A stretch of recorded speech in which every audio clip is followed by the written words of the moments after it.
So జనరల్గా మనకి వచ్చే కేసెస్లో ఏంటంటే ఓపీ వచ్చినప్పుడు మనం చెక్ చేస్తామండి. కొంతమంది పంటి నొప్పితో వస్తారు, కొంతమంది పన్ను పుచ్చింది ఆహారం ఇరుక్కుందనే దాంతో వస్తారు, కొంతమంది సివియర్ సెన్సిటివిటీ అనే ప్రాబ్లంతో వస్తుంటారు. సో జనరల్గా ఇలా వచ్చినప్పుడు ఎప్పుడైతే మాకు ఒకవేళ ఇన్ఫెక్షన్ ఎక్కువ ఉంది అని అనిపిస్తే కనుక మనం జనరల్గా పేషెంట్కి ఎక్స్రే తీయాలని చెప్తాం. అయితే కొంతమంది అడుగుతుంటారు, సార్ ఎక్స్రే ఎందుకు, దేనికి, పర్పస్ ఏంటి, టీత్ కూడా ఎక్స్రే తీస్తారా అని చెప్పేసి. ఉదాహరణకి ఎలా అంటే ఒకవేళ మనకి ఏదైనా చెయ్యి ఇరిగింది అనుకోండి, ఫ్రాక్చర్ అయింది అనుకోండి, ఓకే.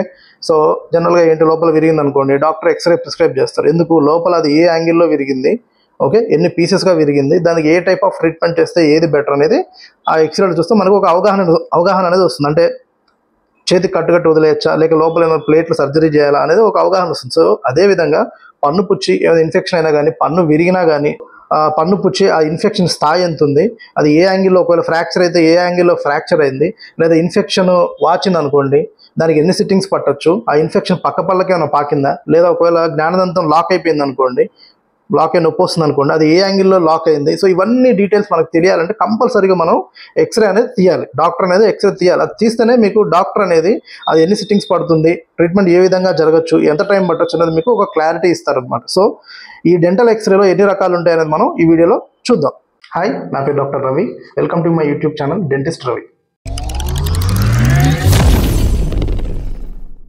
మ్యాక్సిమం ఎన్ని క్లినిక్లో ఏంటంటే మనకు చిన్న ఫిల్మ్ లాంటి ఎక్స్రే ఉంటుంది, లేదా డిజిటల్ ఎక్స్రే ఉంటుంది. అంటే దాన్ని IOPAR అంటారు, అంటే ఇంట్రాఓరల్ పెరియాపికల్ రేడియోగ్రాఫ్. అంటే మనకి ఎక్స్రే ఫిల్మ్ అనేది పళ్ళ కింద లోపల ఈ విధంగా పెట్టి, ఈ విధంగా లోపల ఫిల్మ్ అనేది పెట్టి మనం షూట్ చేస్తాం. సో ఎప్పుడైతే షూట్ చేస్తామో కింద ఈ పంటి కింద పుచ్చు రూట్ భాగం వరకు మనకి వస్తుంది అనమాట. ఒక 1 to 3 టీత్, మనకి 2 to 3 టీత్ వరకు వస్తుంది. సో అందులో ఇన్ఫెక్షన్ ఏ స్థాయి వరకు ఉంది, లోపల ఏమైనా ఫ్రాక్చర్ అయిందా లేదా ఏందని మనకు కొంత క్లారిటీ వస్తుంది అనమాట. సో దాన్ని బట్టి మనం ట్రీట్మెంట్ అనేది ఎన్ని సిట్టింగ్స్ చేసుకోవచ్చు అనేది తెలుస్తుంది. సో ఈ IOPA ఏంటంటే మనకు ఒక పాయింటెడ్ ఎక్స్రే అనమాట. అంటే ఫోకస్డ్గా ఆ టీత్ మీద పాయింటెడ్ ఉంటుంది కాబట్టి మనకి క్లారిటీ, విజిబిలిటీ అనేది చాలా బాగుంటుంది.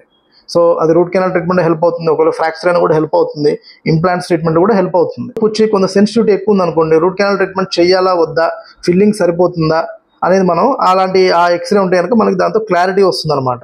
సో నెక్స్ట్ వచ్చేసి మనకి OPG అని అంటారు, అంటే ఫుల్ మౌత్ ఎక్స్రే. అంటే నోరంతా మొత్తం ఎక్స్రే తీస్తారు.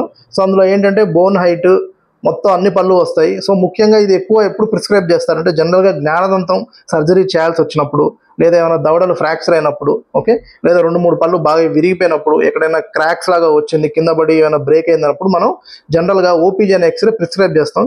ఇంప్లాంట్స్ ట్రీట్మెంట్ కూడా, అంటే ఫుల్ మౌత్ ఇంప్లాంట్స్, ఒకవేళ మనకి పళ్ళు మొత్తం లేవు, ఫుల్ మౌత్ ఇంప్లాంట్స్ వేయాలి, లేదా సింగిల్ పీస్ ఇంప్లాంట్లు, బేసల్ ఇంప్లాంట్లు వేయాలి అన్నప్పుడు మనం OPG అనే ఎక్స్రే ప్రిస్క్రైబ్ చేస్తాం అనమాట. అయితే కొన్నిసార్లు ఏంటంటే కొంతమందికి సింగిల్ పన్ను పుచ్చినా కూడా కొంతమంది వాళ్ళ క్లినిక్స్లో OPG ప్రిస్క్రైబ్ చేస్తుంటారు. బట్ ఆ OPGలో అంత క్లారిటీ అనేది ఉండదన్నమాట, కొంత మిస్సింగ్ ఉంటుంది. అంటే ఫోకస్డ్గా ఒక 2 నుంచి 3 పళ్ళ వరకు ఫోకస్డ్గా చూడాలంటే OPGలో మనకు కొంత క్లారిటీ అనేది మిస్ అయ్యే అవకాశం ఉంటుంది. ఓవరాల్గా మనకి పెద్ద ఎక్స్రే చిగుర్ల సమస్యలు ఉన్నప్పుడు కానీ, చిగుర్లు ఇన్ఫెక్షన్, ఎముక ఇన్ఫెక్షన్ ఎంతవరకు ఉంది, ఎంతవరకు ఎముక ఇన్ఫెక్షన్ పాకింది, ఓకే. సో ఇన్ఫెక్షన్, మనకి చిగుర్ల ఇన్ఫెక్షన్ ట్రీట్మెంట్ ఏ విధంగా చేయాలి, బోన్ గ్రాఫ్ట్ ఏమైనా పెట్టాలా లేదా, ఎక్స్రే ఫుల్ మౌత్ ఎక్స్రే మనకి చిగుర్ల ఇన్ఫెక్షన్కి, ఇంప్లాంట్స్కి, దానికి ఇంప్లాంట్స్కి ఎంత లెంత్ వేయాలి, ఎంత డయామీటర్ పెట్టాలి, ఓకే, జ్ఞానదంత సర్జరీలకి మనకి అది పనికొస్తుంది. ఒకవేళ లోపల ఏమైనా సిస్టులు ఫామ్ అయినాయా, లోపల ఏమైనా ఇన్ఫెక్షన్ అయిపోయి వాపులు వచ్చినాయా, ఎక్స్రేలో మనకి క్లారిటీ వస్తుంది. దాన్ని బట్టి మనం ట్రీట్మెంట్ ప్లాన్ అనేది చేసుకోవచ్చు అనమాట. సో నెక్స్ట్ వచ్చేసి లేటరల్ సెఫలోగ్రామ్ అని అంటారండి. అంటే ఏంటంటే మనకి ఉదాహరణకి ఎత్తు వంకర పళ్ళు ట్రీట్మెంట్ ప్రాబ్లం ఉండి, సమస్య ఉండి, ఈ విధంగా క్లిప్పులు వేయాలన్నా, లేదా ఎలైనర్స్ ట్రీట్మెంట్ చేయాలన్నా మనకి OPG ఫుల్ మౌత్ ఎక్స్రేతో పాటు లేటరల్ సెఫలోగ్రామ్ అని అంటారు. అంటే మనకి సైడ్ నుంచి ఎక్స్రే ఇస్తారు. సో దానివల్ల ఏంటంటే మన ఫేషియల్ ప్రొఫైల్, అంటే మన యొక్క ముఖం షేప్ ఏ విధంగా ఉంది, లోపల ఎముక ఎంత హైట్లో ఉంది, సో అది టీత్ పొజిషన్ ఏ విధంగా ఉంది, సో బోన్ పొజిషన్ ఏ విధంగా ఉంది అనేది మనకి దాని ద్వారా తెలుస్తుంది అనమాట. సో దాని ద్వారా తెలిసినప్పుడు ఆ క్లిప్పుల ట్రీట్మెంట్, మనకి క్లిప్పులు కానీ ఎలైనర్ ట్రీట్మెంట్ కానీ ఎంత సమయం పట్టొచ్చు, ఏ విధంగా ఎంత యాంగిలేషన్ మనం కవర్ చేయొచ్చు అనేది మనకి లేటరల్ సెఫలోగ్రామ్ అనే ఎక్స్రేలో మనకి తెలుస్తుంది అనమాట. సో దాని తర్వాత వచ్చి మనకి CBCT.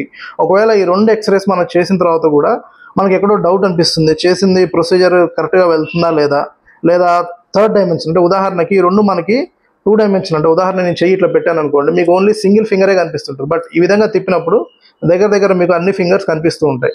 నేను ఫస్ట్ చెప్పిన 2 ఎక్స్రేస్ ఏంటంటే 2 డైమెన్షనల్ అనమాట, ఓన్లీ మనకి 2 ఆస్పెక్ట్స్లోనే కనిపిస్తుంది. బట్ థర్డ్ చెప్పింది CBCT అని అంటారు, అంటే మనకు అది 4th 3 డైమెన్షన్స్లో చూపిస్తుంది. అంటే ఈ పన్ను పుచ్చింది అనుకోండి ఉదాహరణకి, దాన్ని ఈ యాంగిల్లో చూపిస్తుంది, సైడ్ యాంగిల్లో చూపిస్తుంది, ఈ సైడ్లో చూపిస్తుంది, మొత్తం మనకి దగ్గర దగ్గర 3 to 4 సైడ్స్ మొత్తం చూపిస్తుంది అనమాట. సో దానివల్ల డెంటిస్ట్కి చాలా క్లారిటీ అనేది వస్తుంటుంది ట్రీట్మెంట్ ఆస్పెక్ట్స్లో. సో ఈ సిబిసిటీ అనేది మనకి ఇంప్లాంట్ ట్రీట్మెంట్లో భాగంగా కానీ లేదా కొన్నిసార్లు ట్రీట్మెంట్ చేసిన సక్సెస్ రానప్పుడు ఎందువల్ల సక్సెస్ రావట్లేదు, ఇంకేమైనా లోపల కెనాల్స్ ఏమైనా ఎక్స్ట్రా ఉన్నాయా, లేక బోన్ కండిషన్ ఏంటి, మనకి ఇంప్లాంట్ ట్రీట్మెంట్ ప్లానింగ్లో చాలా ప్రాపర్గా మనకి చాలా హెల్ప్ అవుతుంది. ఫ్రాక్చర్స్ జరిగినా కూడా ఎంత యాంగిల్లో ఫ్రాక్చర్ అయింది, లోపల ఏమైనా మజిల్స్ ఏమైనా ఎఫెక్ట్ అయ్యాయా, ఈ విధంగా మనకి సిబిసిటీ ద్వారా మనకి తెలుస్తుంది అనమాట. కాకపోతే ఇక్కడ ఏంటంటే జనరల్గా మనకి బేసిక్ ఎక్స్రే అనుకోండి, ఫిల్మ్ ఎక్స్రే, చిన్న ఫిల్మ్ ఎక్స్రే, అది మనకి 200 to 300 రూపీస్ కాస్ట్ ఉంటుంది. ఫుల్ మౌత్ ఎక్స్రే అయితే మనకి 500 to 800 రూపీస్ కాస్ట్ ఉంటుంది based on the region. CBCT అయితే మనకి పర్ క్వాడ్రంట్ అనమాట, అంటే ఒక సైడ్ తీస్తారు, ఒక సైడ్ తీసినందుకు జనరల్గా 1000 రూపీస్ ఉంటుంది. అదే ఫుల్ మౌత్ తీస్తే మనకి 3000 నుంచి 4000 వరకు ఖర్చు అయ్యే అవకాశం ఉంటుంది. సో ఈ విధంగా మనకి ఇన్ని ఎక్స్రేస్ ఉంటాయి. సో దాన్ని బట్టి మనకి డెంటిస్ట్ అనేది ట్రీట్మెంట్ ప్లాన్ చేస్తారనమాట. చూసారు కదా డెంటల్ ట్రీట్మెంట్స్లో ఎక్స్రే యొక్క ప్రాముఖ్యత ఏంటనేది. సో వీడియో కనుక మీకు నచ్చినట్లయితే లైక్ చేయండి, షేర్ చేయండి.